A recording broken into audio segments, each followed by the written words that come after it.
నన్ను ఒంటరిని చేసి ఎక్కడో ఆ పద్మాసు ద్వీపంలో ఒంటరిని చేసి పడేశారు. ఆ ఒంటరితనంలో కూడా నా నిశ్చయత, నిబద్ధతను నేను కోల్పోలేదు. నీ ఒంటరితనంలో నువ్వు నిజాయితీగా బ్రతకగలవా? నలుగురు మధ్య బ్రతకడం కాదు గొప్ప సంగతి, ఎవడైనా బ్రతుకుతాడు. నలుగురు మధ్య ఎవరైనా నీతిమంతులే. నేను నీతిమంతున్నే, వైట్ షర్ట్ వేసుకొని, మీరు నీతిమంతులే, ముసుగులు వేసుకుని, మీరు నీతిమంతులే, పెద్దోళ్ళు యవనస్తులు అందరూ. సన్నిధిలో ఉన్న నిబద్ధత కాదు దేవుడు చూసేది, నీ 4 గోడల మధ్య. యోహాన్ అంటాడు, నీ 4 గోడల మధ్య నిజాయితీగా బ్రతకగలవా?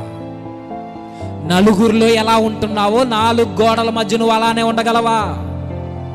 నలుగురిలో ఎలా మాట్లాడుతున్నావో, ఏం చూస్తున్నావో 4 గోడల మధ్య మొబైల్ మీ చేతుల్లో ఉన్నప్పుడు యవనస్తులు అలానే ఉండగలవా? కంట్రోల్తో. పైన డీపీ ప్రభువుది, లోపలంతా మనకు సంబంధించిన మేత మనకు తెలుసు. స్టేటస్ చూస్తేనేమో ప్రభు పాటలు, స్టేటస్లోనేమో ప్రభు వాక్యాలు, లోపల గూగుల్ హిస్టరీ చెక్ చేస్తేనేమో ఇంకంతకు మించి మాట్లాడలేను నేను. వాట్సాప్ డీపీలు, పైన వాల్ పేపర్లు ఏమో ప్రభువుకి సంబంధించిన గాయాలకు సంబంధించి పెట్టుకుంటాం, వాక్యాన్ని పెట్టుకుంటాం. వాట్సాప్ చాటింగ్లు చూస్తే